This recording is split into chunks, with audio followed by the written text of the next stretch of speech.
혹시 다른 사람의 생각이나 인정에 너무 얽매여서 정작 내 목소리는 잘 못 듣는다고 느껴본 적 있으신가요? 네. 아니면 분명히 끝난 관계인데도 그 사람이 여전히 제 감정이나 결정에 계속 영향을 미치고 있는 것 같을 때요. 아, 있죠. 오늘 저희가 살펴볼 자료가 바로 이런 보이지 않는 연결고리에 대한 아주 흥미로운 관점을 제시하고 있습니다. 아, 연결고리요? 네. 특정 신학적인 세계관을 바탕으로 영혼의 묶임이라는 개념을 설명하는데요. 그러니까 건강하지 못한 관계나 어떤 과거의 잘못을 통해서 다른 사람과 영적으로 또 감정적으로 얽히는 현상이죠. 이걸 아주 깊이 파고들고 있습니다. 아, 영혼의 묶임. 그러니까 이게 우리가 흔히 말하는 심리적인 애착과는 또 다른 차원의 연결을 이야기하는 거군요. 맞습니다. 그럼 이번 시간에는 이 자료의 시각을 빌려서요.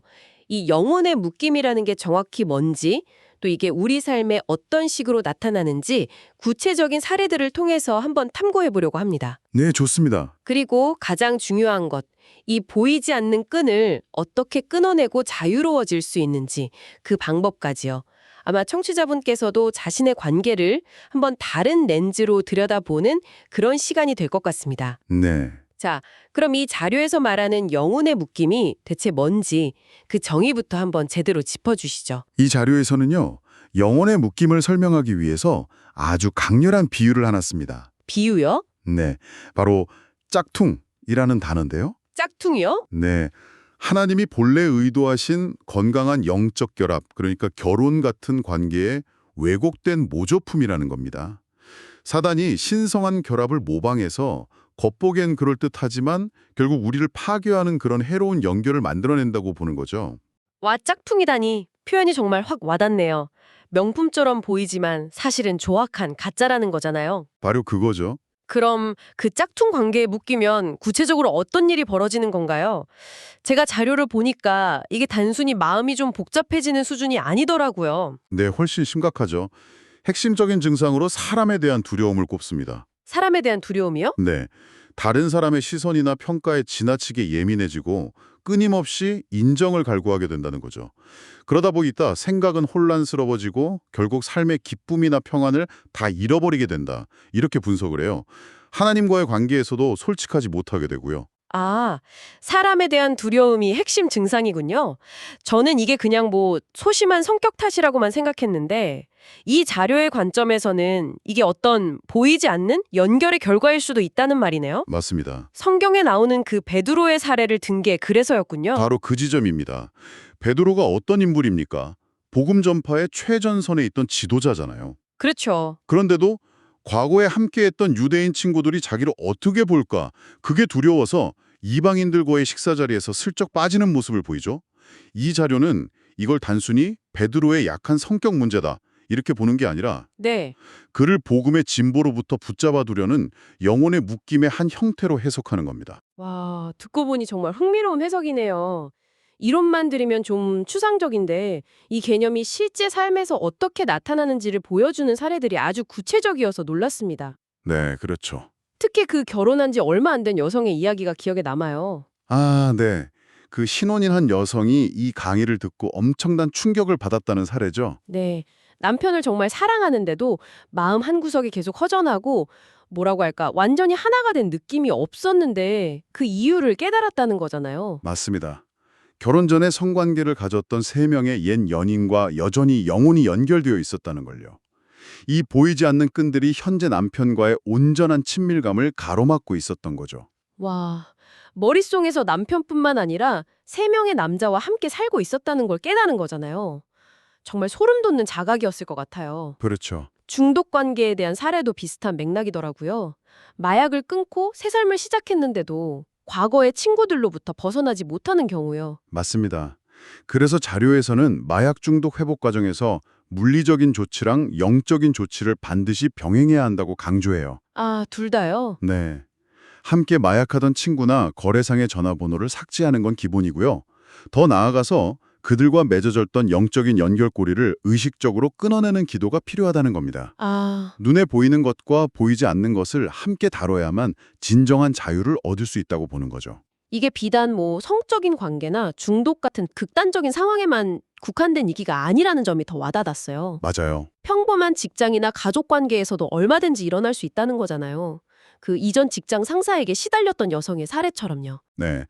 그 여성분은 이미 퇴사해서 그 상사를 보지 않는데도 여전히 마음속으로는 그 상사의 통제 아래 있었던 거죠. 아, 새로운 직장에서조차 그 상사라면 이 보고서를 어떻게 평가할까? 그의 기준에 못 미치면 어떡하지? 하는 그런 두려움에 사로잡혀 있었으니까요. 이야. 몸은 떠났지만 영혼은 여전히 그 상사의 책상 밑에 묶여 있었던 셈이네요. 정확한 표현입니다. 가족 관계 사례는 더 충격적이었어요. 아내가 아닌 어머니와 정서적으로 더 깊게 묶여 있던 그 남편 이야기요. 아, 그 사례요. 매일 밤 어머니랑 1시간씩 통화하면서 시시콜콜한 감정까지 다 털어놓았다는 그 남편. 네. 그의 변명이 이 세상에 나를 이해해주는 사람은 엄마밖에 없다는 거였죠. 와, 어머니와 사이가 좋은 건 좋지만 아내 입장에선 정말 기가 막힐 노릇 아니겠어요? 그럼요. 아내와 맺어야 할 가장 깊은 정서적 유대를 어머니와 맺고 있었던 거잖아요.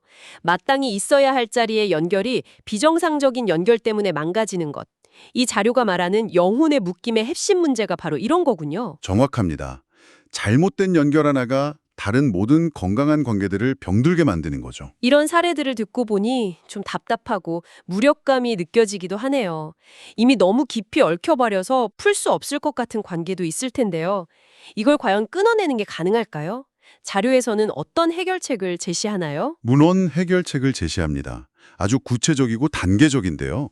4R 기도라고 부르는 방법을 소개합니다. 4R 기도요? 네. 첫 단계는 묶임의 원인이 된 관계와 사건을 정직하게 파악하고요. 그 관계에 내가 능동적으로 참여했음을 인정하고 회개, repent 하는 과정입니다. 아, 남 탓만 하는 게 아니라 내 책임도 인정하는 것에서 시작하는군요. 그 다음은요? 그 다음 단계가 아주 독특해요. 영혼의 회복을 선포하는 단계인데요. 영혼의 회복이요? 네. 그 사람에게 주었던 내 마음의 일부를 되찾아오고 retrieve, 반대로 내 안에 들어와 있는 그 사람의 영향력은 그에게 되돌려보낸다는 개념입니다. 하나님, 저는 온전해지고 싶습니다. 흩어진 제 마음을 되찾아 주십시오. 이런 식으로 기도하는 거죠. 와, 내 영혼의 조각을 되찾아온다는 발상이 굉장히 흥미롭네요. 흩어졌던 마음을 다시 모아서 온전한 나로 서겠다는 선언처럼 들려요. 맞습니다. 마지막 단계도 인상 깊었어요. 네, 바로 축복으로 마무리하는 겁니다. 릴리스. 관계를 끊어냈다고 해서 그 사람을 저주하거나 비난하는 게 아니고요. 오히려 그 사람이 하나님을 만나고 온전히 회복되기를 축복하면서 기도를 마치는 거죠. 이게 진정한 자유로 나아가는 길이라고 설명합니다. 듣다 보니까 궁금한 점이 생기는데요. 이 영혼의 묶임이라는 개념이 우리가 흔히 말하는 악한 영에게 문을 열어준다? 뭐 이런 것과는 어떻게 다른 건가요? 좀 비슷하게 들리기도 하거든요. 아주 좋은 질문입니다. 자료에서도 그 부분을 다루는데 본질적으로는 비슷하다고 설명해요. 아, 그런가요? 네, 둘 다 죄를 통해서 영적인 공격에 취약해진다는 점에서는요. 다만 영혼의 묶임은 다른 사람과 함께 연루되는 것이기 때문에 그 사람을 두려워하는 마음을 통해서 우리를 더 교묘하게 올가매는 특징이 있다고 구분합니다. 혼자 짓는 죄와는 다른 차원의 복잡성이 있다는 거죠. 그렇군요. 그런데 또 현실적인 질문이 떠올라요. 직장 상사처럼 물리적으로 관계를 끊을 수 없는 경우는 어떡하죠? 마약상처럼 전화번호를 지울 수도 없잖아요. 이건 좀 이상적으로 들리는데요? 그렇죠. 매일 얼굴 보고 일해야 하니까요. 자료의 답변은 명쾌합니다. 네. 전화번호를 지우거나 직장을 그만둘 필요는 없다는 거예요. 중요한 건 물리적 거리가 아니라 영적인 분리라고 말합니다. 영적인 분리요? 네, 상사를 두려워하는 마음, 그의 평가에 통제받으려는 내 안의 마음을 끊어내는 기도가 핵심이라는 거죠. 아, 나는 더 이상 상사의 머릿속에 살지 않고 그도 내 머릿속에 살지 않을 것을 선포합니다. 와 같이 의지를 가지고 선포할 때 오히려 그 관계 안에서 자유를 얻고 하나님의 특별한 호의를 경험하게 될 거라고 말합니다. 개인의 문제를 넘어서서 한국의 수직적인 문화 자체가 거대한 영혼의 묶임 아니냐는 질문도 나왔잖아요. 네, 저도 그 부분에 정말 공감했거든요. 윗사람 눈치 보고 체면 차리고 집단의 의견에 나를 맞추는 문화요. 네, 대단히 중요한 질문이라고 언급하죠. 답변의 핵심은 우리가 어떤 문화보다 예수님의 문화를 따라야 한다는 겁니다. 예수님의 문화요? 네, 예수님이 당시 최고 권력자였던 빌라도 총독 앞에서 전혀 위축되지 않았던 것처럼 우리의 궁극적인 권위는 사람이 아닌 하나님께 있다는 사실을 기억하라는 거죠. 물론 사회 구조 안에서 서로 존중해야 하지만 사람에 대한 두려움에 얽매여서는 안 된다는 겁니다. 여기서 한 걸음 더 나아가는 제안이 정말 인상적이었어요. 어떤 부분이요? 문제 자체에만 매몰되지 말고 우리 도시를 향한 하나님의 오리지널 디자인은 무엇일까 하고 긍정적인 청사진을 구하며 기도하라는 부분이요. 아, 네. 오리지널 디자인이라는 표현이 이게 구체적으로 어떤 의미인가요? 하나님께서 본래 그 공동체나 도시를 창조하셨을 때 의도하셨던 가장 이상적이고 아름다운 모습, 그러니까 그 공동체의 순수한 잠재력과 목적이라고 설명할 수 있습니다. 아, 예를 들어 경쟁과 분열이 가득한 도시의 하나됨과 협력이 오리지널 디자인일 수 있죠. 그 긍정적인 비전을 붙잡고 기도할 때 문제의 현상을 뛰어넘는 근본적인 해결책을 찾을 수 있다는 관점입니다. 지금까지는 다른 사람과의 관계에서 생기는 묶임을 살펴봤는데요. 생각해보니 우리를 가장 강력하게 묶는 건 어쩌면 타인이 아니라 우리 자신일 수도 있겠다는 생각이 듭니다. 네, 자료에서도 바로 그 지점, 즉 스스로에게 거는 말의 묶임에 대해 다루고 있죠. 네, 정확히 짚으셨습니다. 말로 짓는 죄라는 주제로 넘어가는데요. 말에는 창조적인 힘과 파괴적인 힘이 동시에 있는데 하나님의 사랑과 권위 없이 해를 끼치려는 의도로 하는 모든 말이 저주가 될 수 있다고 정의합니다. 모든 말이요. 네. 그리고 그중 가장 강력하고 즉각적인 효력을 발휘하는 저주가 놀랍게도 자기 저주, 즉 스스로에게 하는 부정적인 말이라고 지적하죠. 이 부분에서 나온 사례는 정말 영화 같아서 잊을 수가 없어요. 아내의 장례식에서 한 남편이 슬픔에 겨워 외쳤다는 그 말이요. 아내가 아니라 내가 죽었어야 했는데 라고 사람들 앞에서 절규했죠.